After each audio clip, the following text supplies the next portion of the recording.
环球大战线深入世界最前线，全球各地的观众朋友，大家好，我是叶思敏。今天节目一开始，我们先欢迎前资深外交官介文吉大使。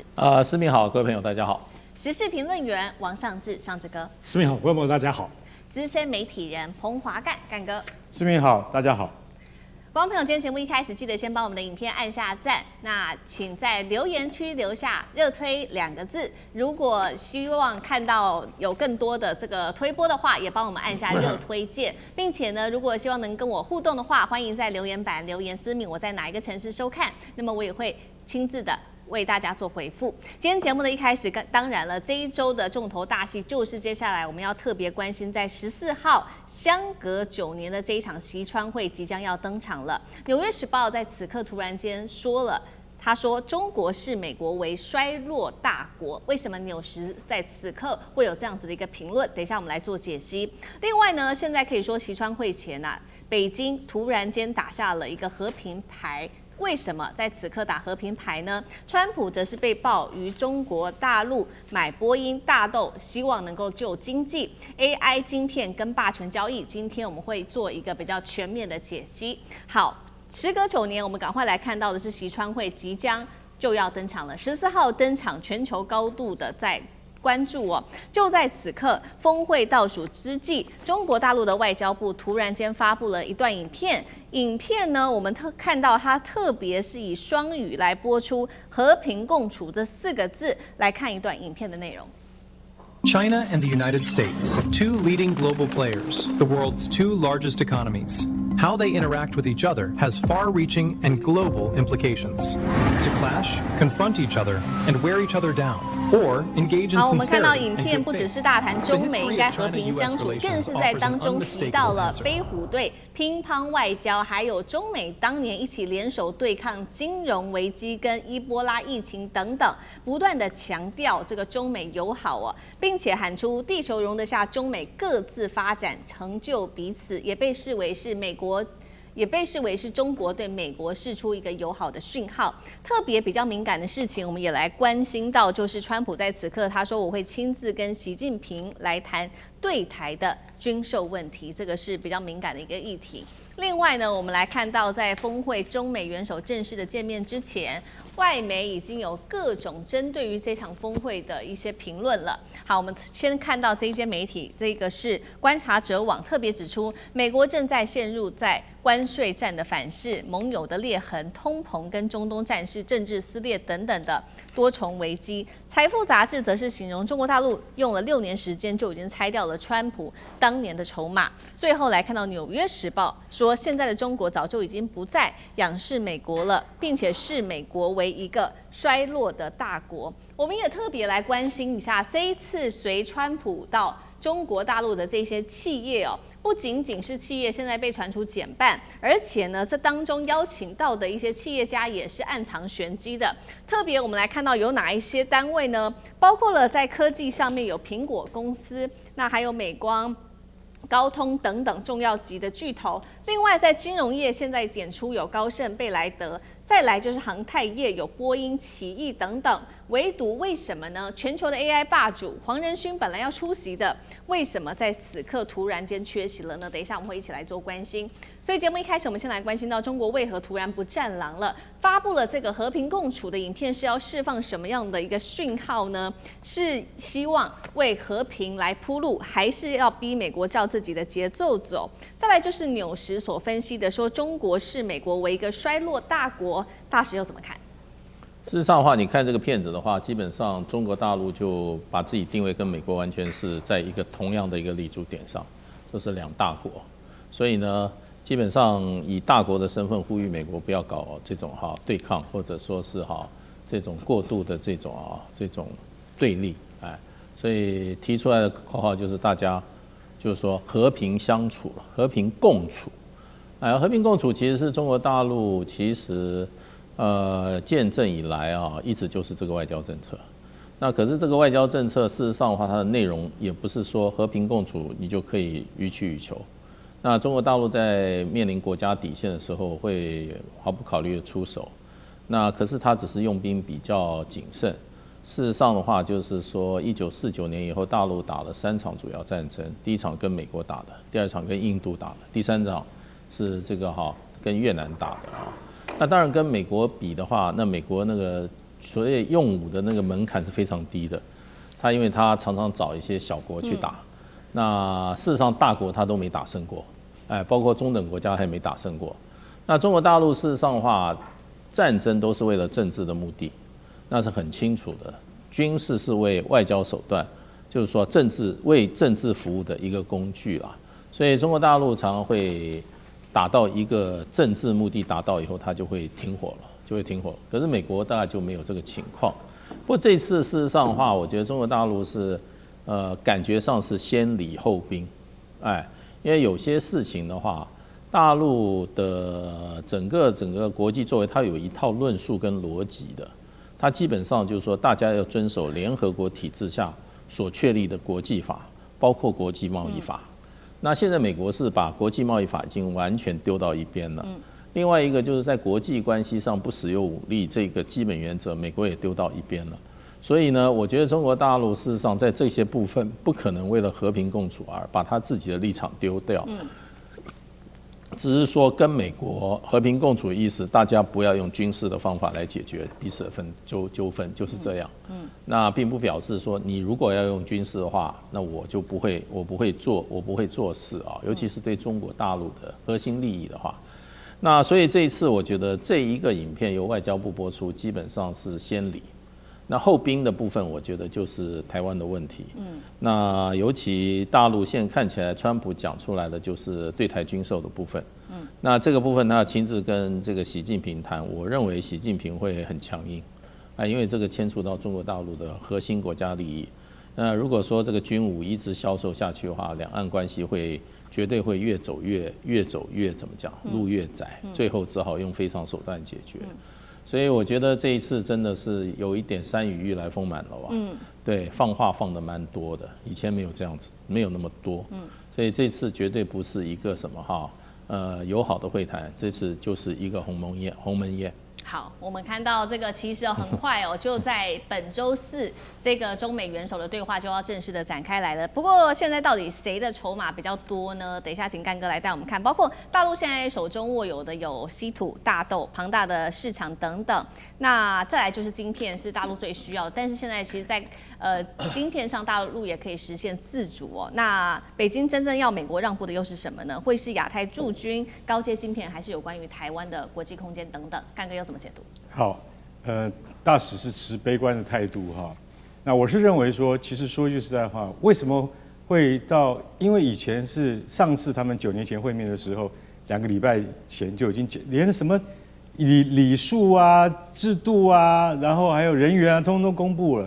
现在这次很仓促，2天前才公布，你就会觉得说，然后大陆马上就发布了这个影片，这个影片是示好的，但你会觉得说，中国人说礼多人不怪哈，但是我们觉得礼一多哈，你可能鸡皮疙瘩会掉地上，为什么？因为你会觉得说，这不知道是后面背后是藏着什么含义啊？可是你从那个影片里面看来，可以讲说，这个世界这么大，应该容得下我们中美2大强权。他另外又讲了，太平洋这么宽，绝对容得下中美2个大国在这边。他不讲博弈了，就不讲这种话了。所以有点像我们以前陈水扁说，太平洋也没有加盖子啊，对不对？你会觉得说，似曾相识。其实我们听到这个话，我们会觉得说还蛮亲切的。但我不知道川普怎么想。可是川普他现在面临的是什么？有篇文章就讲到说，有3B 跟3T。3B 是什么？波音，还有Boeing 嘛啊，然后牛肉 beef 啊，还有什么？还有就是那个黄豆 bean 啊，就是波音跟黄豆跟牛肉这3样，恐怕是美国跟习近平啊在见面的时候必须要谈的一个重点啊。老实讲一句，这3样东西都是美国有求于中国，那就更不用讲稀土了。另外还有3T， 是哪3T？ 第一个就是台湾问题要不要谈？保证要谈，不可能不谈。谈什么？谈军售。为什么？因为这个军售啊，已经到了白热化的阶段了。等一下我们来讲军售。然后另外第二个 T 是什么？第二个 T 是 technology 里面包括 AI， 包括你现在看到黄仁勋这次都没有来，这代表什么的含义呢？其实黄仁勋他老实讲一句，他讲的很对的，他说我不是那个一觉醒来还在那个无里雾中的那个人，我是一觉醒来之后脑筋最清醒的那个人。你绝对不能够围堵中国，你围堵中国，你是自取灭亡。黄仁勋讲得非常清楚，你应该要把它纳进来，然后彼此共同的和平竞争。黄仁勋的态度是对的，他说不卖晶片给中国，那你根本对于美国的产业来讲，绝对不会是好事。所以 technology 这个部分，还有 AI 这个部分，一定是习近平跟川普要谈的重点。那另外一个呢，还有什么？就是关税tariff T。3T， 其中一个就是 tariff 关税问题，现在目前好像缓解了，但事实上那都是联动的，因为后面还有稀土问题还有钢铁等等铝这些问题。我觉得这个问题就不要旁枝末节。我们现在回头来讲 T 的第一个台湾问题，台湾问题其实说句实在话，我觉得川普在这上面他可能会让步的原因，是因为我们如果要达成协议的话，川普一直讲他坐飞机空军1号要去北京之前，他还讲说，我不认为北京会攻打台湾，他始终不是这样认为。我认为习近平对我来讲是一个好朋友，所以他不认为这件事情。那如果川普的基调没有变的话，接下来马上在5月之后的140亿对台军售，美国的态度是怎么样？北京现在要答案。你是不是这140亿台币的军售，通通会如数遵照着你们跟美国跟台湾之间的协议？因为你们都已经派了古立言等等人，所有美国在台协会的人来台北这个 argue 说，为什么你们国民党、你们这些在野党都不愿意通过执政党跟我们美国政府的版本等等？那这个其实中国北京都看在眼里。那现在川普你既然来了，你要怎么回答我？我今天跟各位点破，那不管是前面的110亿或140亿，总共1.25兆的军购都不是重点，重点是美国你是不是还要继续对台湾采取高调的军售政策？如果这个政策这个态度不改，我明明知道这些东西都是防御性武器，但是这就是出于美国你在经济跟商业利益之外，你还真不珍惜我们中美之间最基本的战略上的一些共同的认知跟谅解，还有贸易上的伙伴情谊，我觉得这些都是川普必须要深深考虑的。好，那另外一方面，我们同样问题请教上这个又怎么看呢？因为这一次的名单访问当中，金融、航太、半导体企业都到了，为什么黄仁勋没有去呢？黄仁勋没去黄仁勋没有被邀请。那当然，以现在全世界来讲 ，AI 跟全世界这个企业市值最高就是辉达，怎么会不去呢？没有道理不去。白宫为什么不邀请黄仁勋去呢？所以我讲这很清楚、很具体，就表示说，这次在北京，从美国川普的角度，他不谈 AI， 他不要谈 AI， 因为我们知道现在这个整个美国跟中国大陆之间的这种竞争关系，尤其在 AI 晶片。美国对中国的碾压跟压制是绝对性的。那么最近就在美国国会当中即将通过法案，就涉及到甚至连 DUV 的这个部分的机器跟维修跟相关的耗材，都要在涉及到美国专利的都不给中国大陆了。所以现在其实对于 AI 晶片方面，美国持续还在下重手所以黄仁勋没有去，其实是很大家跌破眼镜，但也就表示说，川普这里之后已经下定决心了所以这一次当中。AI 可能谈一些框架、一些很虚无的东西，但实质的中美之间的关系，包括晶片是不是开放，或辉达晶片要不要进中国大陆，我认为已经排除了我想这里头其实很清楚可以看得到，当然这一次川普去主要还是为了他的政治目的。我想大家很清楚，伊朗的问题，刚刚前面也提到的农泰，包括农业订购、波音，那北京对于美国要的东西很少。你根本不知道北京对美国要什么，要开放电动车吗？没有的啦。所以他其实要的应该就只谈台湾问题，北京只要台湾问题要谈，其他什么都不要。所以现在其实从川普来讲，这一次的这个企业名单少到只剩下16人，上次29人哦，我们都知道其他国家到北京来说都是带了一大趴的这个企业团，因为政治外交谈完就是企业上了。可是这次川普去，他不是为了美国的企业，他是为他自己。其中选举跟波湾这一点，所以我们要了解到，现在特别对黄仁勋体现，就是说中美之间这种以科技对抗的战略，这是没有任何松动的。从美国的角度来讲，我赢你中国的，我就要把你继续压制你到死。那我现在输给你的，比如说相关的这些稀土啊，相关的跟科技周边有关的，那我就赶快追你，然后还一直伸手跟你要，所以也是不留情面的。不过我觉得我们要注意当中，美国跟中国之间，我认为这一次的川习会的对谈，美国其实看的都是未来啦，美国不看过去。以我们刚刚看的片子来说，我觉得中国大陆现在有个叙事很重要。中国大陆叙事，我中美跟你的关系，我是站在历史的全局来看。这个历史不是中美的未来，还有我站在中国发展的过去，我细数我跟你中美过去友好的过去。所以中国现在有体现一个历史观，我认为这次北京会体现跟川普完全不同的。川普就是未来，我下次选举要什么，我就是未来。所以可是中国要告诉我的历史。所以这个历史当中，我们体现到包括中国跟日本的关系，其实也都是诉诸于历史的，甚至在追究这件事情。所以我想，这次黄仁勋看似是一个企业团，但是它体现的是一个川普当中的这个架构跟绝对性，跟北京方面习近平的不同也非常明显了。好，谢谢尚志哥，那我们休息一下，马上回来。地缘政治、美中之争、战略价值。强权崛起，小国生存。现在与未来洞悉事件走向，掌握世界脉动，全球观点尽在环球大战线。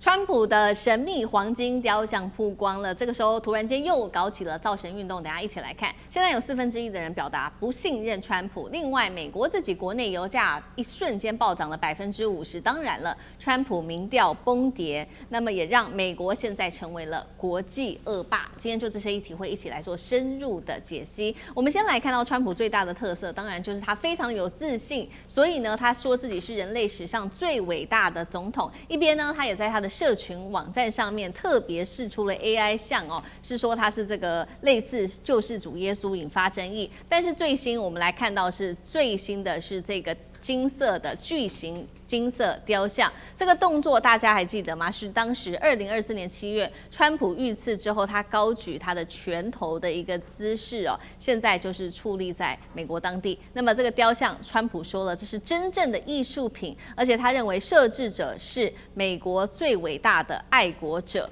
好，那么其实呢，除了这个金色的雕像引发讨论跟批评之外，其实自己在美国自己的内部也有很多是崇拜川普的一些行为吗？我们来看到财政部说要发行印有川普签名的纸钞，还有呢这种肖像的川普肖像的纪念币，还有美国的护照上面也会印有川普的头像。佛州的这个机场现在说啊，是不是干脆改名叫做川普总统国际机场了呢？一切都是川普的符号像化。那么再来，我们就是看到民众的最新民调了，到底大家对他满不满意呢？先来看。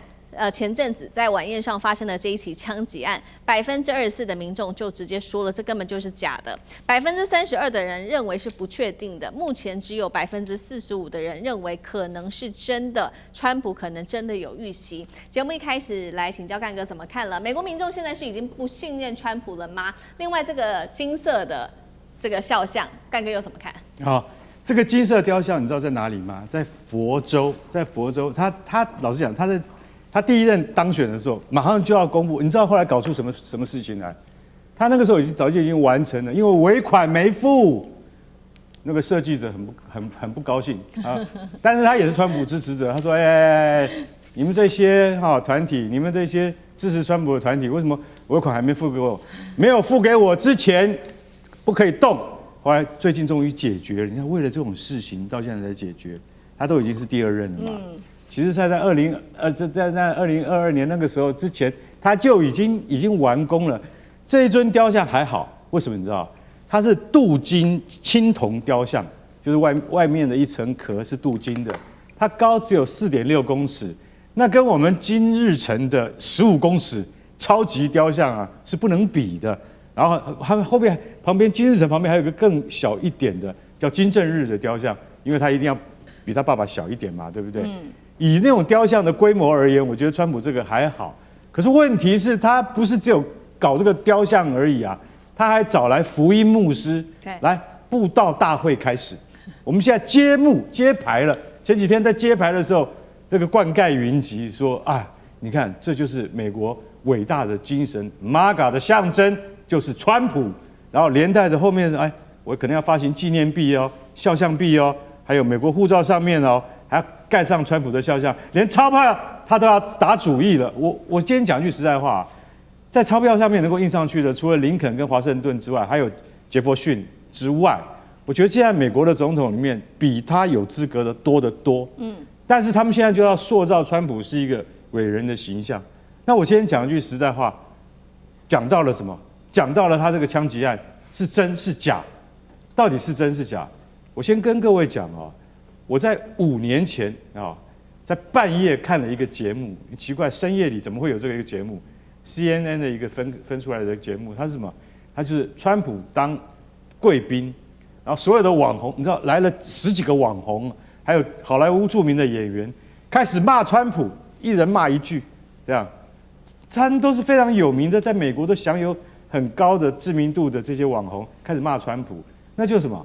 那就是川普身为媒体集团的所有者，他以自己来当作销售的最大的工具，跟利基，所以你说枪击案会不会是自导自演的？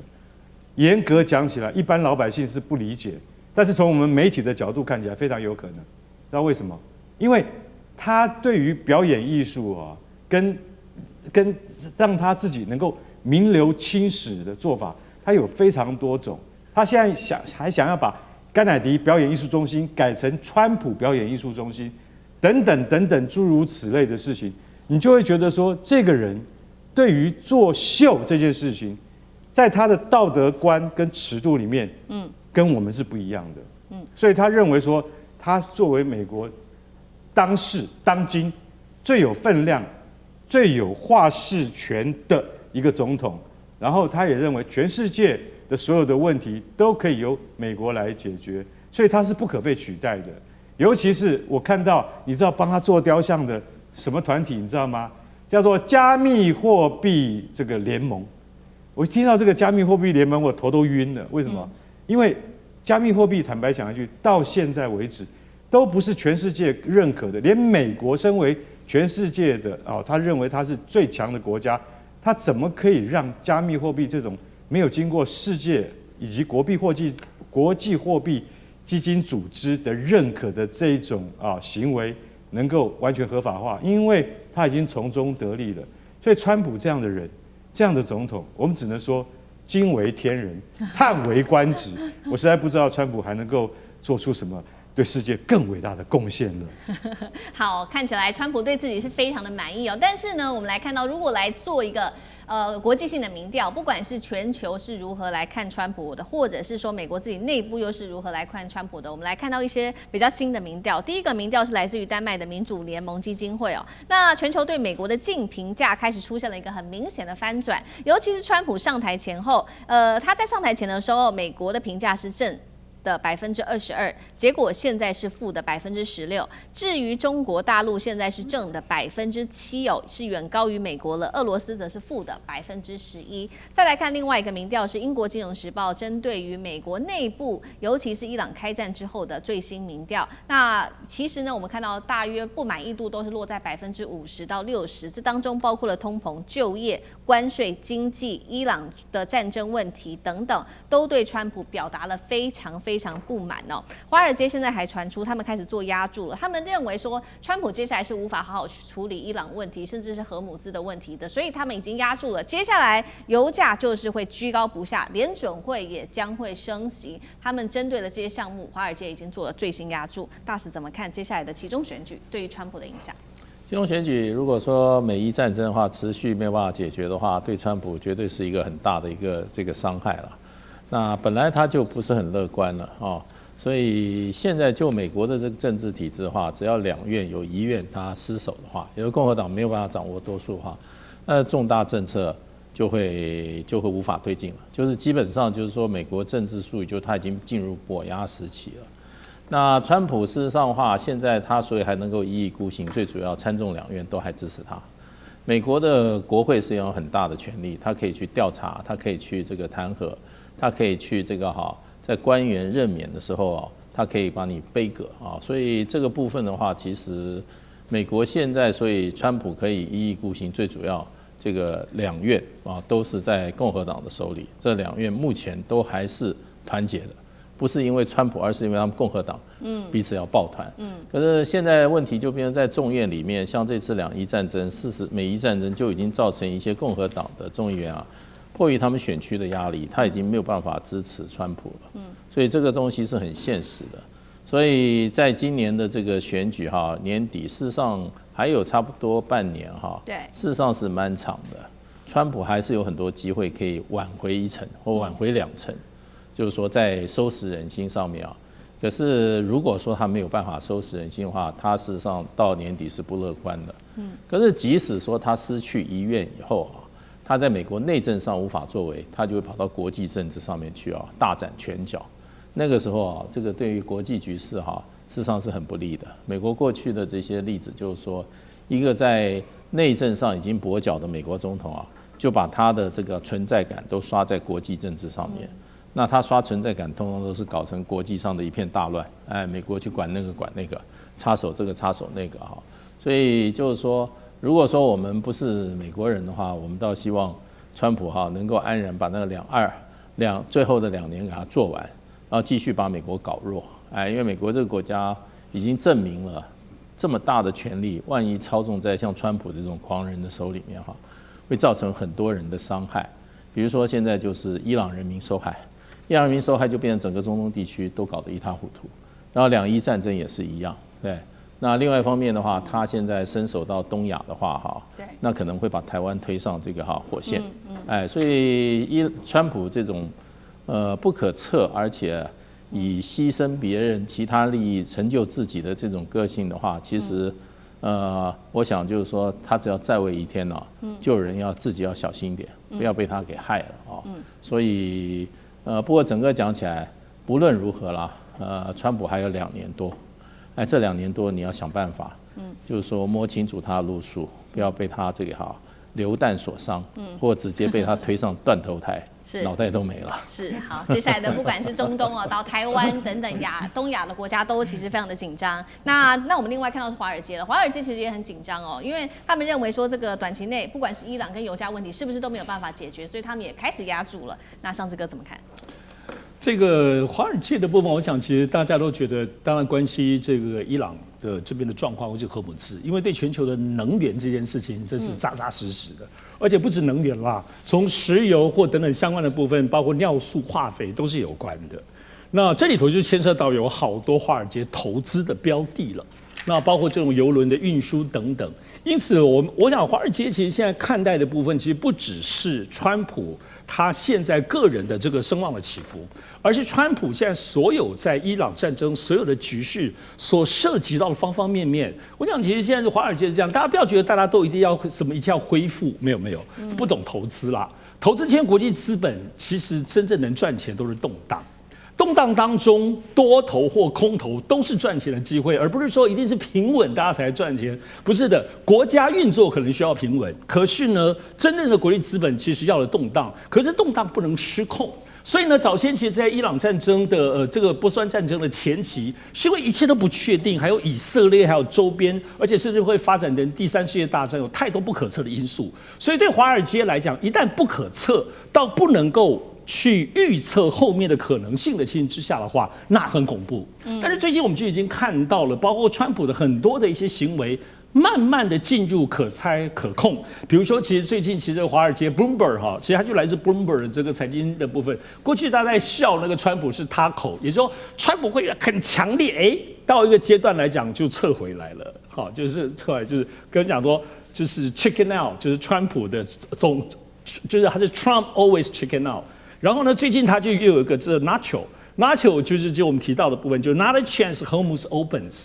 其实这里头，因为这两个东西，就是在美国都知道，因为他们都墨西哥的那个 taco 哈，然后 Nacho 都是小点心，所以因为在美国当中是他们聊到墨西哥是有点都是俚语，就开玩笑，就是它不是一个正规主流的东西，所以再去形容川普，就是川普怎么样，哎呀，都已经开不了。所以这种所谓的这种投资圈产生去形容川普政治的这些俚语本身的，表达了某方面来讲，就是啊，我已经知道你川普，你再怎么样核武资，你说开了，而且都不会开。好，我拉到前面讲的部分，华尔街要的是可以推论跟预测。你说这川普都没做事吗？我举个例子，在前几个月，也不到半年前呢，先前不是移民问题很大吗 ？ICE 在明尼苏达州就弄死人。可你看最近这几个月，不只是因为说现在伊朗的这个部分的问题，而是最近其实川普其实这个政府是有修正的。比如说这段期间来讲，对于很多移民问题，他就慢慢的放缓跟收敛。比如说犹太问题，川普先前感觉被以色列扣得紧紧，你会发现最近他在营造一个，就是我跟你以色列慢慢的切割开来。对，所以这些其实都是舆论操作，一切都是为了这个其中选举。所以从华尔街来看的话，川普开始可以预测了。他有些东西，其实我嘲笑你本身，也就是一个掌握你后来，即使你不能解决现在伊朗的问题，可是我已经知道你的这个行为，我可以怎么做，进行后面的投资预期了。好，谢谢上志哥，那我们休息一下，马上回来。地缘政治、美中之争、战略价值、强权崛起、小国生存。现在与未来洞悉事件走向，掌握世界脉动，全球观点尽在环球大战线。美伊战事间，带光朋友持续来关心到是伊朗击落了敌军哦。这一次呢是第2架的美军 F-35，为什么突然间紧急迫降了？等一下我们会有比较详尽的一个解析。另外呢，在此刻伊朗秀出的就是它的迷你潜舰。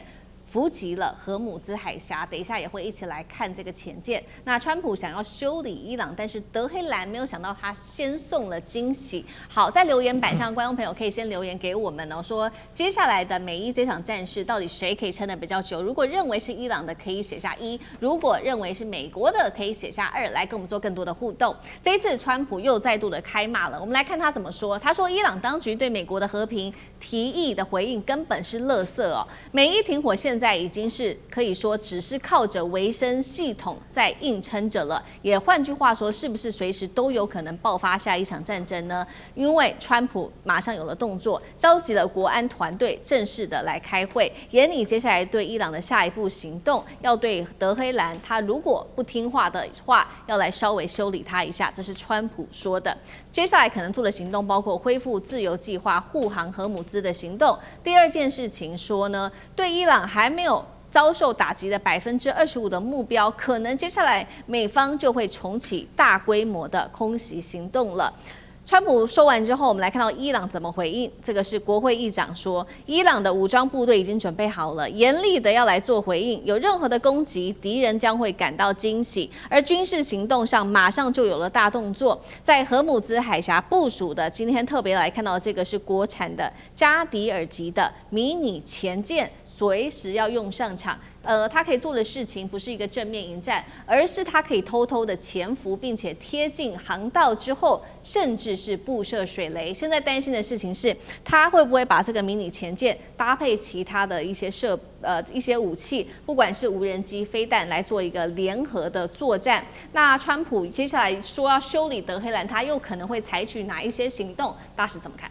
对，现在就是说，事实上，荷姆兹海峡现在这个伊朗封锁的范围不大，所以美国几次试图想要突破进入荷姆兹海峡伊朗封锁的水域伊朗就用发射这个导弹的方式美国伊朗都说击中了2艘，那美国就是不吭气，可是呢，美国立刻就溜了，所以美国不敢在那个水域跟伊朗怎么讲这个正面冲突。只要是那个地方实在是一个死阵那个阵你一进去你知道你再强的武功你进去你也是怎么万箭穿心，因为水域太窄了，而且这里面伊朗有它的这种所谓的地对舰导弹，这种地对舰导弹的话，20公里、200公里射程就够了，因为那个海峡没有那么宽，对，它只要从陆基发射，你就很难逃过去。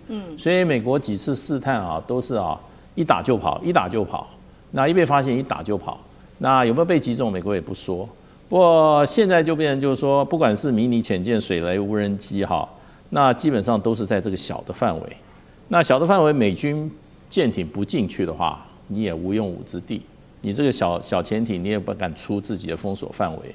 所以我觉得就是说，伊朗基本上它的所谓的秘密武器还是那个超高音速导弹，那可能是比较精准的这个地对舰的导弹或者空对舰都有可能。那可能就会对美国在这个阿拉伯湾里面这里面的就阿曼湾之外阿拉伯海的这些现在美军的这些封锁这个荷姆斯海峡的主力的部件它可能会加强攻击。其实过去它一直在攻击，从来没有停过。可是我觉得伊朗基本上也不想把这个战争提高到你把一个美军的主要战舰你击中它或者击伤它，因为这一定会造成美军更大规模的报复。这种报复的话，对伊朗来讲，它不是他所预见的。所以如果美国是小打的话，25目标由他重新打的话，而不是说停战以前那种密集的打法的话，伊朗还是怎么样等比的报复。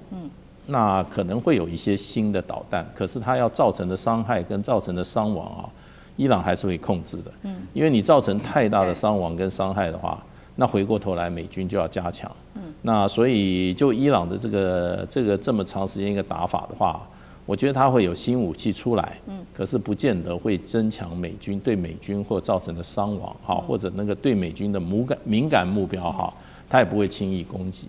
所以我觉得这场战争基本上关键还在美国。你看川普说基本上人家是靠维生系统撑着也好，可是你要打的时候，你都说稍微修理一下，以色列、伊朗就会稍微回应一下。原因是什么呢？油价，还有美国国内的反应。倒不是说还有就是怕牺牲。所以这3点存在的话，川普就会稍微轻轻点到为止，点到为止。好，这个是美国的动作，也还是有非常多的顾忌主要是担心这个油价高涨对于川普接下来民调的支持度会有很重大的影响。那一边呢，美国说有这个军事行动，一边又说想要和谈。但是我们来看到，目前为止看起来以色列到现在还是不想要收手嘛，尤其是我们在军事行动上面可以看出一些的迹象。因为呢，在11号这一天，我们来看到最新消息，伊朗军方宣布说有一架呢入侵伊朗西南部的敌方侦察无人机被伊朗的防空网给击落了。那不知道国籍，但是现在外界推测可能是以色列制的，这个是赫尔墨斯900无人机。重点是它来头不小，带观众朋友稍微了解一下它的小档案，是中高空长航时的侦察无人机，可以随时进行的是勤监搜的一个任务，能搭载光电、红外线跟孔径雷达，适合侦察伊朗的防空部署还有军事目标。那更尴尬的事情是，大家还记得吗？当时不是 F-35出事吗？第一架，现在是说短24小时之内，2架美军的 F-35战机在阿曼湾的上空接连发出了7700的紧急代码，发生什么事了呢？外界现在怀疑了，因为伊朗他不是说他会有新的一些战争的打法吗？跟这件事情有没有关系？那干哥又怎么看？好 ，OK， 我们先看那个伊朗这个击落了以色列的那个 Hermes 900型其实赫尔墨斯它就是 Hermes 的意思，这是希腊神话里面的竞技神的意思。那它这个 Hermes 900不是一般的无人机。它是大型长时间滞空无人机，它可以在天上待命，等你决定打或不打，可以等你20个钟头，可以等指挥官等你20个钟头，是可以长期滞空的，而且它身上带着350公斤的筹载，也就是它可以带4枚地狱火飞弹，所以它不是一般的无人机这次被伊朗的综合防空远程系统打下来所以我是在想。这一架无人机你飞得太里面了，你飞得太深入了，才会被伊朗打下来。现在回过头来看，在阿曼湾上空，2架 F-35同时遇难吗？ 7700我们讲过了是紧急代码，对，那这个7700代表说它已经不可控。这架飞机，我现在飞行员已经发出这个代码，就代表说我不可控了。那我们现在来看 F35，F35老实讲一句，它有可能会遇到2个问题，2种可能性。第一种是什么？第一种就是说，在24小时里面，2架都发出7700的代码，代表的是他们遇到了防空飞弹拦截吗？如果是防空飞弹拦截的话，发出的就不仅仅是7700，应该要发出 Mayday， 更明确的指令 ，Mayday， 飞行员直接就讲了，就等于是我已经被击中了，我被击落了，可是，在24小时里面，2架都被击中的可能性大不大？这又是一种不能够让人家能够理解的，所以。伊朗这方面也没有公布正确的资讯，美国也没有。是，但是我认为说，他们可能以色列的美国的 F35飞行员，他们可能遭遇到什么问题？他们可能遭遇到不是正规的大型防空雷达照射而被击落。他们是碰到什么？他们是碰到肩射飞弹，放在肩膀上，一个士兵就可以发射的飞弹，非常小型。为什么？这种小飞弹它不靠主动雷达的，所以当 F35在飞的时候，飞弹来袭，它不知道，因为它靠的是被动的红外线导引。也就是说，这个肩射飞弹它是被动，它只要碰到你有红外线我才打你。可是如果是红外线的话 ，F35不知道。除非是主动雷达照了它，敌方用主动雷达照我才知道说。我被雷达照到了，是我被锁定了，所以在这种情况之下 ，F35才会开始闪避、躲、发射热焰弹等等。你会被那个最传统、最原始的红外线的那个导引飞弹给骗住了。所以军事武器本来就是这样的，越高级越精密，你越能够抵御。但是那种一个兵就可以带的那个飞弹，你更不知道代表什么。F35你飞太低了，为什么你知道？我刚才讲的那个红外线导引飞弹射程只有8公里而已，能够打得到你的话，代表你已经等于是飞得在200公尺左右那么低。好，这是第一种可能性。第二种可能性，我们就要讲 F35它的前世今生。第二种可能性就是，我跟你讲，我电脑出问题了，我必须要迫降。为什么？因为我的电脑问题实在太多了。F35到现在你知道，上次我说过，它有800项软体到现在还没解决。800项软体问题没有解决，请问一下，现在解决了一半了没有？不知道。我现在在讲一个最新的，就是说，美国五角大厦问洛克希德马丁公司 TR3 计划现在做得怎么样？什么叫 TR3 计划？就是 Tech Refresh， 就是 F35的升级系统 Block 4， 到现在你们公司做得怎么样？洛克希德马丁公司说很快，我们大概明年就会可以做好。那明年要做好，今年出厂的飞机怎么办？他说先用缩水版，结果日本第一个说不收，日本马上不收，澳洲也说不收，然后五角大厦说他们都不收，盟邦都不收，是美国空军自己要收吗？你还要叫我们拿这个缩水版、阳春版，不行嘛，对不对？为什么？因为遭遇到软体的困难，它总共有88项升级，现在通通停摆。一架飞机1亿2千万，你告诉我用阳春的系统，日本说我不要，澳洲也说我不要，所以现在美国空军现在暂时能够收到飞机的都是阳春版，美国不会容许一个公司这样子诓他们，所以他现在到底是遇到的，我跟各位讲只要 F35遇到了电脑问题的话，它就会发出7700，为什么啊？这个水平纬度不会动了啊。然后这个姿态仪不对了，那会摔下去的嘛。所以究竟这2架 F35在阿曼湾上空，后来紧急降落在扎夫拉的阿联酋的基地是为什么？说句实在话，被防空飞弹击落是有可能的，但是呢，这个很可能不能够逃过很多军事网站的法眼。然后另外第二个就是它的电脑系统，我刚才讲那么多。它的电脑系统出了问题，它必须迫降，代表它故障的频率太高了。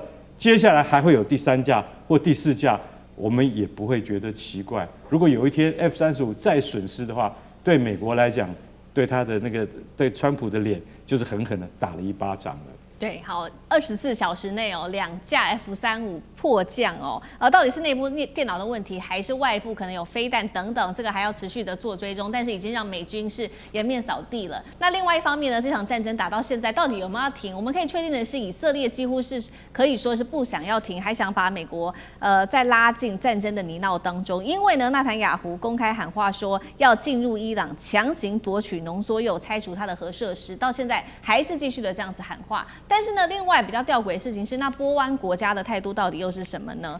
华尔街日报在此刻突然间又爆料说，阿联曾经对伊朗境内的目标发动秘密空袭，打的就是伊朗境内的一座炼油厂。那川普此刻好像是想要跟盟友开始划清界限了，他甚至跟纳坦雅胡通话的时候划界说，美伊的停战谈判是我的事，是美国的事情。那上这个又怎么看？其实我们在讨论这个问题，主要就是在观察现在这个中东战争有没有一些特别的这个对象，它是一个变数。那在国家方面，其实就阿联酋哈，我想其实阿联酋本身它的除了它先前退出了整个这个石油相关组织，跑去北京，然后就宣布要自主独立。华尔街日报这次披露，他在4月初的时候，可能曾经去偷偷的去打了一下这个伊朗的这个拉万岛的时候，只是报复了一下哈。当然，现在阿联酋自己的外交部是完全拒绝评论，那么这拒绝评论也没有否认哦，所以还是比较微妙的。所以说，就是说这整个现在来讲，对于伊朗或对美国，其实都仿佛有一些意见要走自己的路，所以这个是阿联酋。不过大家其实更关注的，其实还是纳坦雅胡，因为呢，纳坦雅胡最近真的有点火大，就像刚刚思明讲的，哇，就突然又爆发了。我想他已经压抑了1个多月哈，在这个美伊谈判的过程里头。不过其实大家主要还是关注的不是纳坦雅胡个人如何，而是川普有没有受到纳坦雅胡的影响。其实我们最近在评估，我想其实在国际上来看，因为过去就觉得说整个这场伊朗战争其实就是美国历来的总统当中，就是川普被纳坦雅胡骗，这已经几乎已经被半证实是如此了哦。所以我们看最近其实川普看起来其实对纳坦雅胡是不假辞色的。首先呢，就是最近其实屡次谈到现在美伊谈判的时候，因为纳坦雅胡跟川普经常都在通电话的，可是呢这里头就有传出川普其实对纳坦雅胡直接讲说 That's my situation。他不是说 my business，my situation 是比较礼貌的，就是说我的局 ，not everybody's sales， 就是说不是别人的事。所以这里有表示说，你不要管我了，这是美伊谈判我们自己尽力，你以色列不要插嘴，也不要提任何的意见。在此之外的话，其实在早些我们知道，在大概约莫3月中的时候，因为以色列又去炸伊朗的油田，在当时其实川普有火大，也有很正式的讲说不准炸。他有表达强烈，这是3月的时候。其实后来其实还有黎巴嫩哦，美伊战争在美伊谈判开始的时候，又在炸黎巴嫩。其实这个是川普其实历来对于纳坦雅胡以色列比较凶的，他当时就说禁止，而且他讲说 enough 用大写。够了，就是你不要再炸黎巴嫩，就影响我跟伊朗的部分的谈判。所以看起来其实确实是川普对于纳坦雅胡，然后美国有些评论认为说，川普作为商人，他最讨厌被人家当傻子，被人家玩弄。他后来还是真的醒悟过来，觉得被玩弄了。但是这一切是真的吗？犹太人跟美国的关系，川普跟以色列关系真的能够就这样撇清吗？所以也有人认为他一切就为了期中选举，让川普觉得跟纳坦雅胡跟以色列有所切割、有所冷却，来满足现在其实美国国内有很多反以色列的这个声浪。好，谢谢尚志哥。那我们休息一下，马上回来。地缘政治、美中之争、战略价值、强权崛起、小国生存。现在与未来洞悉事件走向，掌握世界脉动，全球观点尽在环球大战线。此刻呢，我们来看到的是北京的 AI 自主突然间到大爆发。那黄仁勋这一次呢不能去川习会，大家也在看这个背后的原因，为什么他会突然间被川普给冷冻了呢？跟他的华人身份这个政治敏感到底有没有一些的关系？那么另外，我们今天也会就财经面来关心华为的国产晶片正式进入到收割期了。另外就是中芯了，401亿的整并吹响了总号角。等一下，今天就这些议题会一起来做关心。这一趟川习会，我们来看到川普带着的人员有许多的企业家，包括了马斯克啊、库克啊、波音执行长、Meta 总裁跟许多家的华尔街的金融巨擘，但是偏偏是少了本来说要出席的这个辉达执行长黄仁勋。外界解读说，为什么呢？为什么黄仁勋会在此刻突然间遭到川普的冷冻呢？也引起了许多的讨论。那我们来看一下，其实黄仁勋他近期的动作非常的多，积极的访中之外，还不断的替中国的市场说话，跟这些事情有没有关系呢？黄仁勋曾经说过一些话，包括他说，如果美国因为害怕竞争，选择封锁中国大陆的市场，根本就是一个输家的心态。他还说，如果美国不卖 AI 晶片给中国，中国就会自己扶植他们的华为、升腾等等国产的 AI 晶片生态。再来就是特别看到最敏感的一句话是，去年黄仁勋在跟中国大陆的媒体交流的时候，他说：“首先我是中国人，然后我才成为美籍华人。”这个敏感的话，也是不是他遭到川普冷冻的原因呢？再来就是在这个黄仁勋出席一个中国大陆的链博会的时候，他特别大赞大陆的中国 AI 的模型，并且他也点出了几家比较厉害的企业，包括了 DeepSeek、还有阿里跟腾讯等等的企业。所以节目一开始特别请教大使怎么看了黄仁勋这一次没有出席，跟他过往比如说穿唐装出席这些会议说的这些话，引发的政治敏感有没有一些关系？包括他说首先我是中国人这句话，是不是有一些政治上面的疑虑？那大使怎么解读？对，就是这些关系。黄仁勋本来讲说，只要邀请我，我一定去。那现在没有去，就是他没被邀请嘛。美国现在的能够卡住中国大陆脖子的，大概就是 AI 晶片的吧。其他这些厂商去有什么用？什么这些都是想要去中国大陆做生意的。对，他卡不住中国大陆啊。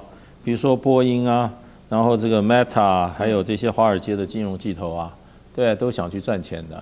那黄仁勋也可以帮美国赚钱，为什么不让他去？那就是因为他讲首先我是中国人，才适合成为美籍华人。你知道这在美国现在非常政治不正确啊。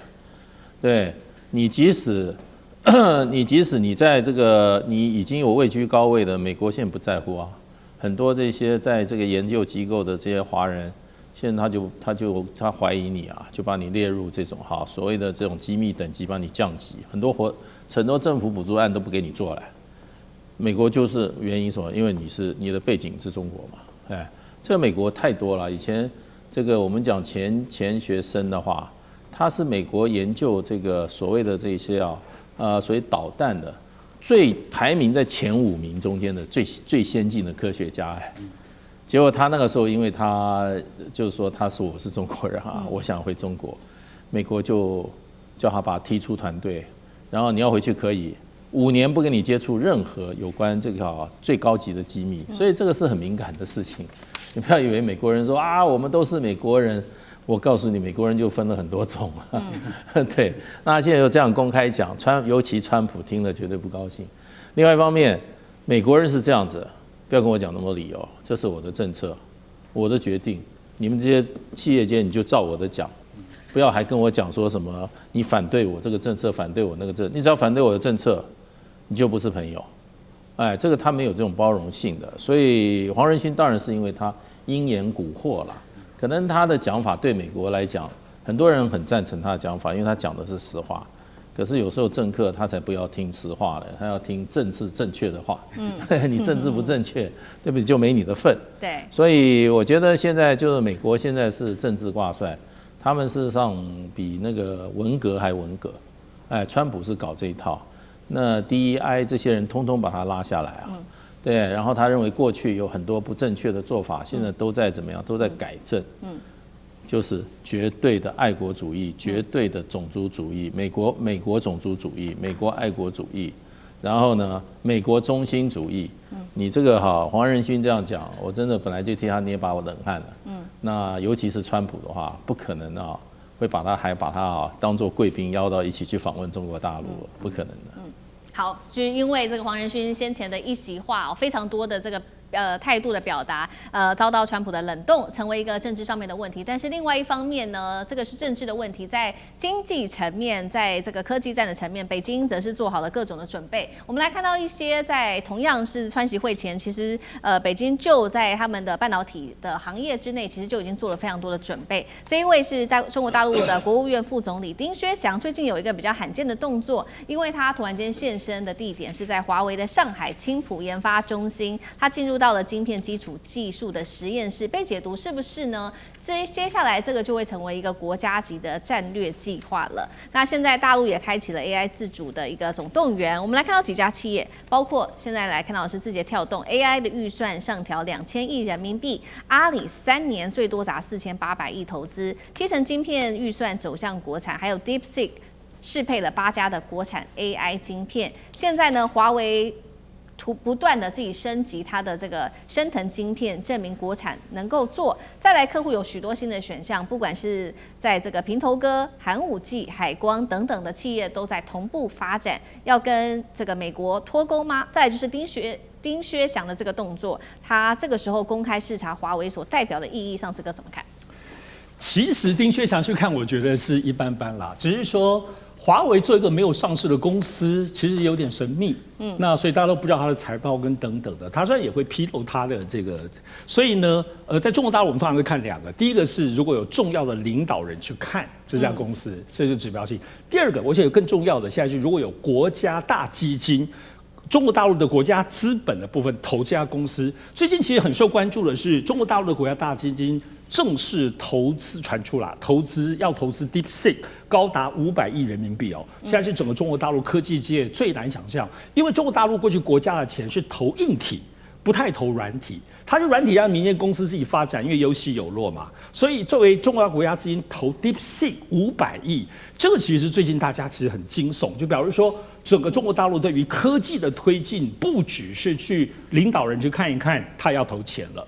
当然，其实的确想去华为看来讲，其实我认为还是历来华为，其实大家其实在台湾有些人都搞不清楚，大家都觉得华为好像是一个公司，做一阵子。告诉你，华为多老？华为是任正非在1987年成立的，这什么概念？台积电在当年一起成立的，所以在台湾当中，比华为老的只有鸿海、宏基跟联电，其他各位想象当中，广达、华硕这些比华为要，大概差不多同期晚个1-2年哦。大家现在这个大立光、联发科比华为晚10年哦。所以很多人不知道华为现在它到底有多老，所以它其实从江泽民、胡锦涛，包括先前我们知道习近平，他没有在中国大陆有正式去华为的记录，不知道私下去不知道，但他当时去2015年去英国访问的时候有去访看英国的华为公司，在那个地方听了简报，所以呢，其实整个华为在中国大陆的角色，无论如何还是蛮厉害的啦。它现在不能跟苹果、辉达比，但是以它作为一个没有上市的公司，它整个部分的净利润其实高达280亿，它整个大概2025年它做了9000亿人民币的部分的这个营收，在全世界还是排名前15之内哦。而且就刚刚提到的，它对于配合中国大陆国家战略鸿蒙。其实就是把所有微软都去掉了，去美国化，然后它的所有的 AI 科技的落地的部分的东西，甚至连矿业，包括现在的三峡大坝，你能想象当中的以软体应用、电信应用的基层，其实都是华为。华为自己不上市，可它现在最近可能会让一些子公司上市，这可能是华为最大的改变。所以呢，它的科技继续的变化，而且跟中国大陆国家战略的捆绑的软议题，我想是不用怀疑的。好，那另外在科技业上，大陆的另外一个重要大动作，还有这个最近科创板上出现了一个史上最大的一个并购案。这个是呢，中芯国际砸了406亿人民币并购案。并购的对象是中芯北方，它其实非常的厉害哦，产能的利用率高达了100%，那么做的是成熟制程，现在已经说呢进入到了供不应求，那产能利用率同时也是最高的。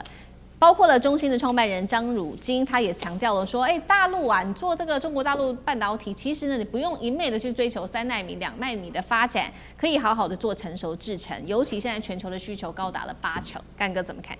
对，他说因为我们去追求那个2奈米、3奈米，那个叫什么？那个叫先进制程。然后你成熟制程才是利基，那个才是利基的市场。所以你干嘛要把所有的注意力？我想那叫盲目追求。那丢很多钱进去，你知道吗？可是问题在于说，大陆本身它的确到现在为止，中芯国际，它张汝京是大陆的这个半导体的教父之称啊。虽然不是之父，但是也是教父啊。他就讲了，我们现在应该要把重心放在什么？放在利基的市场，而不是去盲目去追求。为什么？因为我们现在其实能够做到就是7奈米嘛。对。7奈米以下的话，5奈米就比较力有未逮了。那2奈米跟3奈米是现在一窝蜂市场上疯狂去追求，砸了多少资金下去？可是大家都忽略了。你知道，他说分析以后发现，市场上只有20%的先进制程，另外80%都叫做成熟制程。也就是说 ，DUV 它的当然是非常先进，对不对？可是我这个 EUV 也是很重要，所以他认为说本末不要倒置。那所以他今天花了406亿，他并购了什么？并购了中芯北方。中芯北方老实讲一句，它其实本来中芯国际只有51%的股权，他现在把另外49%都买下来了。其实这个是那个半导体界有史以来最大的并购案啊，非常大的并购案，它整个都吃下来。为什么？因为那个中芯北方在半导体业有现金牛之称啊，就是说它就是现金流啊，它就是专门生产现金，因为它是12英寸那个晶圆的那个最成熟的这个厂家，所以他说我们去专注这个才是重要的。等到有一天 AI 的确都提升上来的时候，我们才有足够的资金再去布局下一个战略目标。所以张汝京他身为非常非常有实力而且有经验的。